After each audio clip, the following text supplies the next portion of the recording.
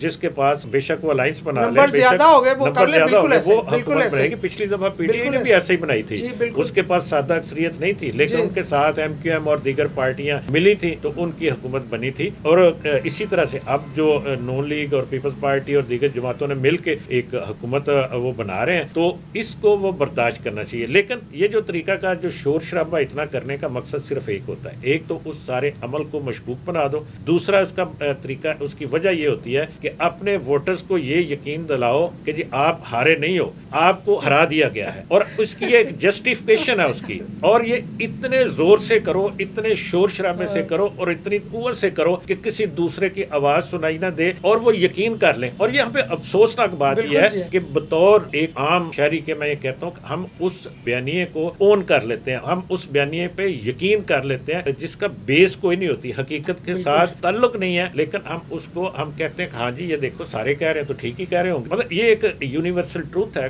کہ آپ اتنا شور شرابہ کرو, جھوٹ کو اس تسلسل سے بولیں کہ زور شدت سے. اب معاملہ یہ ہے نا, دیکھیں اسمبلی کے, اب آ جائیں اگلی بات جو آپ نے کی, اسمبلیوں کے اندر یہ سلسلہ, پہلے بات تو یہ ہے کہ مجھے شک ہے کہ یہ ابھی اور چلے گا, چلتا رہے گا, ٹھیک ہے, چلتا رہے گا, تاکہ مسلسل ایک رکھیں سلسلہ کہ لوگوں اپنے لوگوں کو, کیونکہ اب ان کے پاس ہے کچھ نہیں اس وقت, جو ان کو شور شرابہ کرنے والوں کے پاس نہ پنجاب میں, نہ سندھ میں, نہ بلوچستان میں, تو اس لیے ان کو اپنے وہاں پہ لوگ جو موجود ہیں ان کو مطمئن رکھنے کے لیے کچھ نہ کچھ کرنا ہے. اچھا, دوسری بات یہ ہے کہ جو عوام کیا چاہ رہے ہیں, عوام تو یہ چاہ رہے ہیں کہ ریلیف, عوام یہ چاہ رہے ہیں کہ ان کو, آپ مجھے بتائیے ابھی جس وقت ہم یہ بات کر رہے ہیں, اب تک اپوزیشن کے کسی ایک بندے نے عوام کے ریلیف پہ بات کی نہیں سر, کوئی بات صرف ایک بات کی ہے, انہوں نے صرف ایک بات کی, آج بھی انہوں نے ایک ہی بات کی ہے کہ جی ہمیں ریلیف ملنا چاہیے, ہمارے لوگوں کو ریلیف ملنا چاہیے. کن لوگوں کو؟ جن کے اوپر مقدمات ہیں, وہ اس کے اوپر بات ہو سکتی ہے کہ جی دیکھیں جی اگر کسی کے اوپر زیادتی ہوئی ہے, کسی کے اوپر کوئی جھوٹا مقدمہ ہوا, اس کی انویسٹیگیشن ہونی چاہیے, غیر جانبداری کے ساتھ ہونی چاہیے, اور کوئی سیاسی اور کوئی ذاتی پسند ناپسند کی بنیاد پر کوئی مقدمہ نہیں ہونا چاہیے. میری بھی رائے ہے, آپ کی بھی رائے ہے, اور سب کی رائے یہی ہے. لیکن عوام کے ریلیف کی بات کریں نا, آپ اسمبلی میں آپ گئے ہیں, جتنے بھی آپ لوگ موجود ہیں, 92 لوگوں نے وزیر اعظم کے امیدوار کو ووٹ دیا اپوزیشن کی طرف سے, ٹھیک ہے, تو وہ 92 لوگ جو وہاں پہ موجود ہیں اپوزیشن میں بیٹھے, ان میں سے کوئی 1 2 3 4 تو لوگ عوام کی ریلیف کی بات کریں نا, اور بجائے اس کے کہ جی کہ مجھے ریلیف دو, مجھے ریلیف دو, اس کی بجائے یہ کہیں کہ عوام کو یہ ریلیف دیں, حکومت کے اوپر پریشر ڈالیں, جو اپوزیشن کا مین کردار اور رول ہوتا ہے. اب اگلی بات آ جائیں, تو اس وقت جو کل وزیر اعظم نے جو اسپیچ کی, انہوں نے جو پلان دیا, جو اس میں پروگرام دیا, وہ پروگرام کی حد تک تو ہم یہ کہہ سکتے ہیں کہ بہت ہی زبردست اور بڑا اچھا ہے, لیکن اب ضرورت اس امر کی ہے کہ اس کے اوپر عمل درآمد کیا جائے. دیکھیں, عوام یہ چاہتے ہیں کہ بجلی سستی ہو, عوام یہ چاہتے ہیں گیس سستی ہو, عوام یہ چاہتے ہیں کہ جناب مہنگائی میں کمی آئے, ان کو آٹا, دال, چینی اور ضروریات زندگی, ان کو علاج کی سہولتیں ملیں, ان کو تعلیم ملے, ان کو پانی ملے صاف, ہر جگہ پہ ہر شہری کا حق ہے. اس کے اوپر وہ امپلیمنٹ ہونا بہت ضروری ہے, اور اس کے اوپر میں یہ سمجھتا ہوں کہ اپوزیشن سے بہتر رول اس وقت حکومت کے ساتھ, بے شک حکومتی بینچوں پہ بیٹھے ہوئے انہوں نے اعلان کیا پاکستان پیپلز پارٹی نے کہ وہ شامل نہیں ہوگی اس حکومت میں, لیکن بلاول بھٹو نے جو سپیچ کی اس میں انہوں نے بھی اسی بات پہ زور دیا کہ حکومت ہم بیٹھے ہوئے ہیں, لیکن ہم پریشر ڈالیں گے کہ ہمارا جو پروگرام تھا, جو منشور تھا, جو انہوں نے پیش کیا تھا الیکشن کے دوران 10 نکات کا, اس کے اوپر عمل درآمد کریں. اچھی بات ہے, انہوں نے وزیر اعظم کی تقریر کی بھی ستائش کی, انہوں نے کہا جی اس میں کافی چیزیں وہ ہیں جو ہمارے منشور میں تھی. ایک چیز انہوں نے کی, میں اس کا پوائنٹ آؤٹ کرنا چاہوں گا, وہ بات تھی کہ جو 18 وزارتوں کے حوالے سے وہ بات کر رہے ہیں, اس کو اس ایک پوائنٹ کو میں صرف یہ یہاں پہ کہنا بہت ضروری سمجھتا ہوں کہ وہ 18 وزارتیں وہ 2 جگہ پہ کیوں ہیں، یہ ایک بہت بڑا سوال ہے کہ کیوں ہے کہ وفاق میں بھی اور صوبوں میں بھی، تو یہ 2 جگہ پہ ایک ہی کام کیوں ہو رہا ہے کسی ایک جگہ؟ اگر آپ کہتے ہیں کہ نہیں جی یہ وزارت مرکز میں ہی ہونی چاہیے تو صوبے سے ختم کر دینا، اس کے کوئی نہیں ترمیم لائیں، لیکن عوام کا تقریباً 1000 ارب روپیہ 1000 ارب روپیہ ایک محتاط، اس سے زیادہ ہیں ویسے، لیکن 1000 ارب روپے کا مطلب یہ ہے کہ اس وقت جو ہمارا جو ٹوٹل ڈیولپمنٹ بجٹ پنجاب کا وہ تقریباً 1200 ارب روپیہ، سب سے بڑا صوبہ ہے پنجاب کا، جو پچھلے سال کا جو ڈیولپمنٹ بجٹ تھا وہ 1200 ارب تھا، تو 1200 ارب کے ڈیولپمنٹ بجٹ کے مقابلے میں آپ یہ دیکھیے کہ 1000 روپیہ آپ صرف وہ ایک بیوروکریسی کو پالنے کے لیے آپ یہ کہہ لیجئے، اور وہ اخراجات ہیں جن کی ضرورت نہیں ہے، وہ ان کو بند ہونا چاہیے۔ میں یہ کہتا ہوں کہ اس کو تمام جماعتوں کو، چاہے پی ٹی آئی کوئی اس کے ساتھ آواز اٹھائے مل کے، چاہے اندر کوئی سنی اتحاد کونسل ہے جو کچھ بھی ہے، چاہے وہ بی اے پی ہے، چاہے وہ جے یو آئی ہے، چاہے وہ مسلم لیگ نون ہے، چاہے وہ پیپلز پارٹی ہے، پیپلز پارٹی تو اٹھا رہی ہے بات، لیکن باقی جماعتوں کو اس ایک پوائنٹ کے اوپر میں کہتا ہوں باقی عوام کو ریلیف دینے کی 1000 ارب روپے بچانے کا مطلب یہ ہے کہ آپ عوام کے لیے جو ڈیولپمنٹ کرنا چاہتے ہیں وہ ایک دم سے ڈبل ہو جائے گی، آپ کے پاس ڈبل ہو سکتی ہے، آپ اس سے سبسڈی لوگوں کو دے سکتے ہیں آپ، اور ٹارگیٹڈ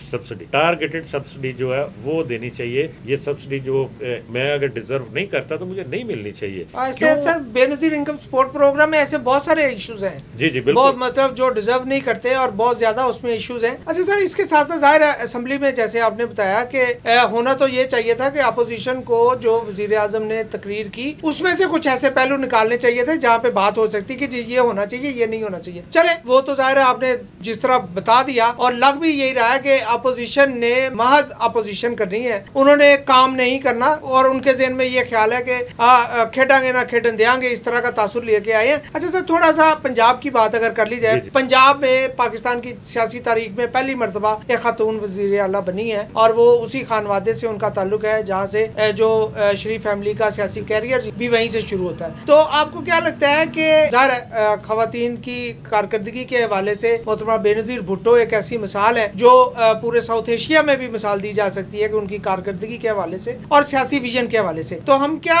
امید رکھ سکتے ہیں کہ مریم صاحبہ بھی اسی کریج کے ساتھ، کیونکہ یہاں بہت سارے سیاسی فیصلوں کے لیے بہت زیادہ حوصلے کی ضرورت ہوتی ہے، آپ کو کیا لگتا ہے سر کہ پنجاب کا مستقبل بہتر ہاتھوں میں ہے؟ یقیناً دیکھیے مجھے تو یہ لگتا ہے، میں سچی بات ہے، میری جو فیلنگ آپ کہہ لیں یا میری آبزرویشن کہہ لیں یا میں نے جو دیکھا کہ اس میں ایک مریم کے اندر ایک پوٹینشل نظر آتا ہے، ان کے اندر ایک ول نظر آتی ہے کام کرنے کی، ان کو پچھلے چند روز کے اندر جس تیزی کے ساتھ وہ کام کرتی ہوئی نظر آئی ہیں، اس سے یہ لگتا ہے کہ وہ یہ جو صوبے کے مسائل ہیں ان کے اوپر قابو پا لیں گی، اور نہ صرف مسائل کے اوپر قابو پا لیں گی بلکہ اس میں بہتری لائیں گی۔ اس کی 2-3 وجوہات ہیں۔ دیکھیں اس وقت جو پارٹی کے اندر سے ایک تنقید یہ ہوتی ہے کیوں ایک ہی خاندان کو، کیوں ایک ہی، آج اسمبلی میں بھی سر یہی ہوا نا، وہ اسد کیسر نے اور عمر یونس صاحب نے یہی بات کی قومی اسمبلی میں کہ جناب وہ بھٹو خاندان ہی کیوں، زرداری صاحب ہی صدر کیوں، اسی والے سے سارے لوگ اعتراض تو کرتے ہیں۔ دیکھیں نا، میں یہی آپ سے کرنے لگا تھا، اعتراض کرتے ہیں، لیکن آپ یہ دیکھیں کہ کیوں، اس لیے کہ پارٹی جس کے اوپر اتفاق کرتی ہے، پوری پارٹی کہ جی کہ یہ جس کے اوپر اعتماد کرتی ہے کہ جی کہ یہ ہونا چاہیے، اس کو ہونا چاہیے نا۔ اب بجائے اب پی ٹی آئی کی آپ مثال لے لیں نا، اسد کیسر صاحب کی آپ نے بات کی، تو اسد کیسر صاحب کے حوالے سے یہ ہے کہ جی کہ اب جب عمران خان صاحب ہٹے وہاں سے، اوپر سے جب ان کو ہٹایا گیا یا ہٹے وہ پیچھے، تو وہ گروپنگ آپ کو نظر آئی نا، ٹھیک ہے نا، ایک نہیں کئی گروپ نظر آئے کہ مجھے ملنا چاہیے، مجھے ملنا چاہیے، مجھے ملنا چاہیے۔ اب وہ کیوں، میں کہتا ہوں جی عمران خان کیوں، عمران خان اس لیے کہ وہ پارٹی جو ان کی پارٹی کے لیے کہ وہ پارٹی کے تمام لوگ متفق ہیں کہ جی کہ وہ ہونا چاہیے، اگر وہ نہیں ہے تو دوسرا ایسی شخصیت ہونی چاہیے جس کے اوپر تمام لوگوں کا اتفاق رائے ہو۔ ابھی گوہر صاحب اس میں بلا مقابلہ ہوئے، حالانکہ وہ ایک بے اختیار چیئرمین ہے، اس میں آپ کوئی شک نہیں ہے، ٹھیک ہے، اس میں کیونکہ جو فیصلے وہ خود یہ کہتے ہیں، میں نہیں یہ کہہ رہا، وہ خود یہ کہتے ہیں کہ فیصلے جو بھی کرنے ہیں وہ بانی چیئرمین کرنے ہیں، ٹھیک ہے، اگر بانی چیئرمین نے فیصلے کرنے ہیں تو آپ تو ایک ڈمی ہے نا، لیکن اس ڈمی کے اوپر بھی بہت سے لوگوں کے تحفظات تھے ہیں. اب یہاں تک آپ کو پتہ ہے جب یہ دوسری بار الیکشن ہوئے تو اس سے پہلے تو ان کو امیدوار ہی نہیں بنایا جا رہا تھا، انٹرا پارٹی الیکشن ابھی جو ان کے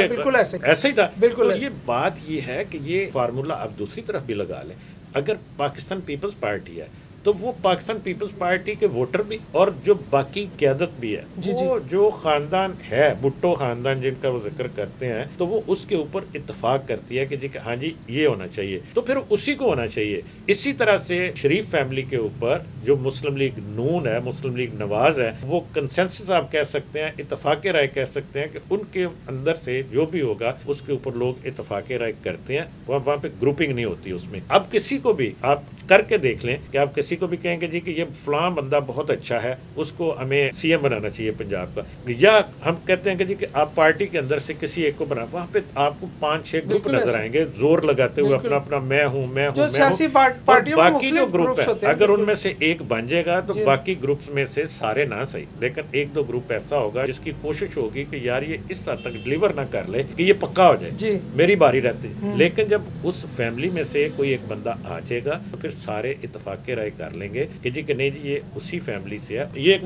میری اپنی ذاتی رائے ہے اور آپ اس کو سے اختلاف کر سکتے ہیں، لیکن میرا خیال ہے کہ وہ مناسب فیصلہ یہی ہوتا ہے پارٹی کو تفریق ہونے سے، تقسیم ہونے سے بچایا جائے. ویسے بھی سر ایک اور قطع کلامی کی معافی، جب ایک پارٹی اپنے اندر ایک فیصلہ کرتی ہے تو وہ اس پارٹی کا فیصلہ ہے، بالکل ٹھیک بات ہے. کسی دوسری پارٹی کی قیادت کو اس پہ نکتہ چینی کا میرا ذاتی یہ خیال ہے کہ حق اس لیے نہیں ہے کیونکہ وہ تو اس کی پارٹی کا فیصلہ تھوڑی ہے، وہ تو ان کی پارٹی کا فیصلہ ہے کہ کس کو بنانا ہے کس کو نہیں بنانا. ہاں آپ جب وہ بن جاتا ہے اس کی کارکردگی پہ سوال اٹھا سکتے ہیں، اس کی پرفارمنس کے بارے میں بات کر سکتے ہیں. ابھی آپ نے وہ ایک بندہ اقتدار میں آیا نہیں، آپ نے اس کے بارے میں پہلے سے تحفظات جو آپ کے دل میں ہیں وہ آپ نے اظہار کر دیا. چلے بہرحال یہ تو ایک علیحدہ بحث ہے. جی سر چھوٹی سی بات یہ کروں، دیکھیں جو تحفظات دوسری پارٹیوں کی قیادت کے اوپر اٹھائے جاتے ہیں نا، کوئی بھی ایک پارٹی اٹھاتی ہے، چاہے نون لیگ پی ٹی آئی پہ اٹھائے یا P T I known league پہ یا پیپلز پارٹی کے اوپر، پیپلز پارٹی ان کے اوپر قیادت کے حوالے سے کہ جی کہ یہ کیوں، اس کے پیچھے ایک ہی وجہ ہوتی ہے، وہ یہ وجہ ہوتی ہے کہ اس شخص کو تو ہم ہرا نہیں سکتے،